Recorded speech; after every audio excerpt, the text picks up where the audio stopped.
আপনারা যদি বাংলাদেশের সর্বোচ্চ শিক্ষা প্রতিষ্ঠানটি স্বাধীন চেতাভাবে মুক্ত বুদ্ধির চর্চা হোক, বাংলাদেশের সর্বোচ্চ শিক্ষা প্রতিষ্ঠানটিতে সাধারণ শিক্ষার্থীরা গণতান্ত্রিক উপায়ে তাদের যৌক্তিক মতামত প্রস্তুত করুক, জ্ঞাপন করুক, তা যদি চান, তা যদি আপনাদের লক্ষ্য উদ্দেশ্য হয়, বাংলাদেশ জাতীয়তাবাদী ছাত্র দল আপনাদের সর্বোচ্চ সহযোগিতা করবে। আমরা যদি কোনোভাবে বুঝতে পারি, প্রিয় ভিসি স্যার, প্রিয় সম্মানিত, আপনারা মব ক্রিয়েটের সাথে সরাসরি যুক্ত বাংলাদেশ জাতীয়তাবাদী ছাত্র দলের ঢাকা বিশ্ববিদ্যালয়ের সভাপতি আমি গণেশ চন্দ্র রায় সাহস আপনাদের বিরুদ্ধে হুঁশিয়ারি উচ্চারণ করে দিচ্ছি। প্রিয় সহযোদ্ধা বন্ধুগণ, আমি আপনাদের একটি বিষয়ে আশ্বস্ত করতে চাই, বাংলাদেশ জাতীয়তাবাদী দল ছাত্র দলের সাংগঠনিক অভিভাবক ইতিমধ্যে আমাদের দিক নির্দেশনা দিয়েছেন। আপনারা সব দিক নির্দেশনা করছেন, তা অবশ্যই অক্ষরে অক্ষরে পালন করবেন এবং এটা যুগ যুগ ধরে ধরে রাখবেন।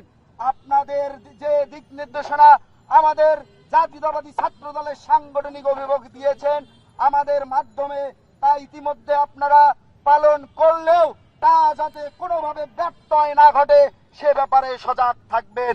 প্রিয় সহযোদ্ধা বন্ধুগণ, আমি আমাদের এই তাৎক্ষণিক বিক্ষোভ পরবর্তী সমাবেশে একই সাথে ওই গণ অধিকার পরিষদের হামলার শিকার ফারুক আহসানের সুস্বাস্থ্য ও দীর্ঘায়ু কামনা করছি এবং একই সাথে আমি এখানে সংবাদ পত্রের বিভিন্ন বন্ধুরা আছেন, আপনাদের অনুরোধ করে বলতে চাই, প্রিয় সহযোদ্ধা বন্ধুগণ এবং প্রিয় সাংবাদিক ভাইয়েরা, যে কোনো একটি ঘটনার অবতারণা হলে, যে কোনো একটি ঘটনা ঘটলে একটু সময় নিয়ে আপনারা তার সত্যতা যাচাই করে বস্তুনিষ্ঠ সাংবাদিকতা করবেন।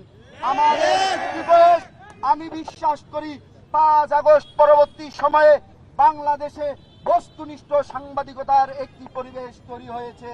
প্রিয় সহযোদ্ধা বন্ধুগণ, আপনারা কনসার্ন হয়েছেন বলেই আজকে একটি সংবাদপত্রে আমাদের নামে যে অপপ্রচার ছড়িয়ে পড়েছিল তারা আমরা ট্যাকেল দিয়ে সাধারণ শিক্ষার্থীদের বোঝাতে সক্ষম হয়েছি।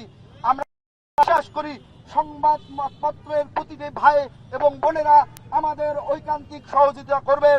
আপনাদের সহযোগিতা পেলে আমরা বাংলাদেশের সকল ক্যাম্পাসে বাংলাদেশের সবচেয়ে জনপ্রিয় ছাত্র সংগঠন, বাংলাদেশের সাধারণ শিক্ষার্থীদের হৃদয়ের স্পন্দন বাংলাদেশ জাতীয়তাবাদী ছাত্র দলের কার্যক্রম এমন ভাবে পরিচালনা করব যেখানে সাধারণ শিক্ষার্থীরা রাস্তাঘাটে, পথে, প্রান্তরে, ক্লাসে, শ্রেণীকক্ষে সবখানে দেখে আমাদের বাহবা দিতে বাধ্য হবেন।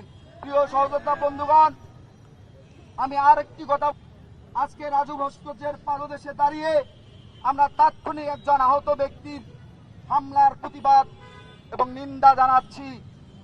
এই ঘটনাটি যদি কোনোভাবে ওই গুপ্ত বাহিনীর পক্ষে যেত তাহলে এতক্ষণে মোহকে বিভ্রান্ত করে ফেলত। আমি বিভিন্ন ক্রিয়াশীল ছাত্র সংগঠনের ভাইদের একটি মহৎ উদ্দেশ্যের কথা বলতে চাই।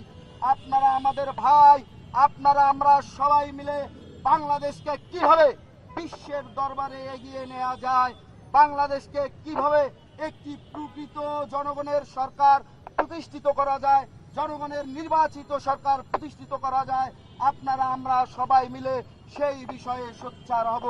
আপনারা ভুলে গেলে চলবে না, বিগত জুলাই আগস্টের আন্দোলনে বাংলাদেশ জাতীয়তাবাদী ছাত্র দল একমাত্র সংগঠন যে সংগঠনের 143 জন ভাই আমার শহীদ হয়েছে।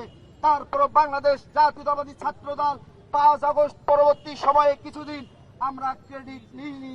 আমরা মনে করেছি এদেশের আপামর জনতা সবাই মিলে মিশে হাতে হাত, কাঁধে কাঁধ মিলিয়ে আজকে রাজপথে নেমে এসেছিল বলেই ফ্যাসিস্ট হাসিনা ওয়াজেদের 15.5 বছরের ক্ষমতার মসনদ ভেঙে দুমড়ে গেছে। প্রিয় সহযোদ্ধা বন্ধুগণ, কিন্তু যখন কিছু কুচক্রিময়ল ওই ফ্যাসিস্ট হাসিনা ওয়াজেদের দোসররা আমাদের অবদানকে অস্বীকার করে এক কৃতিত্ব নেয়ার জন্য উঠে পড়ে লেগেছে, ঠিক তখনই বাংলাদেশ জাতীয়তাবাদী ছাত্র দল তার শহীদদের নামের তালিকা সামনের থেকে প্রকাশ করেছে।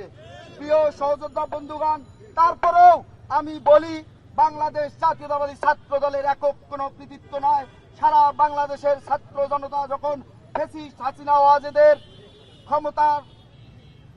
ক্ষমতার হামলা মামলা নির্যাতন নিপীড়নে পিষ্ট হয়ে মাঠে নেমেছিল, তখনই কেবল এই 5 আগস্টের সেই স্বৈরাচার বিরোধী আন্দোলন সফল হয়েছিল। ইতিমধ্যে আপনারা দেখেছেন আমাদের ভাইয়েরা অত্যন্ত সুশৃঙ্খল ভাবে আমাদের এই সমাবেশ স্থলটিতে উপস্থিত হয়েছেন।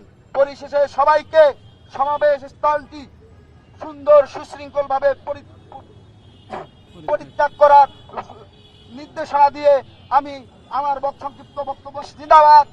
মহান স্বাধীনতার ঘোষক, বহুদলীয় গণতন্ত্রের প্রবর্তক, আধুনিক বাংলাদেশের স্থপতি শহীদের প্রশ্নে আপসীন, বারবার কারা নির্যাতিত বাংলাদেশের মানুষের মৌলিক অধিকার আদায় করতে গিয়ে যে মানুষটি করছি, আমি আরো আমাদের হৃদয়ের স্পন্দন যাকে ঘিরে আমরা সবাই স্বপ্ন দেখি বাংলাদেশকে বিনির্মাণ করব বলে তিনি ইতিমধ্যেই যে টেক ব্যাক বাংলাদেশের ডাক দিয়েছেন বা কর্মসূচি প্রণয়ন করেছেন, সেই ডাকে সাড়া দেবেন। সবাইকে এই আহ্বান জানিয়ে আমি আমার সংক্ষিপ্ত বক্তব্য শেষ করছি।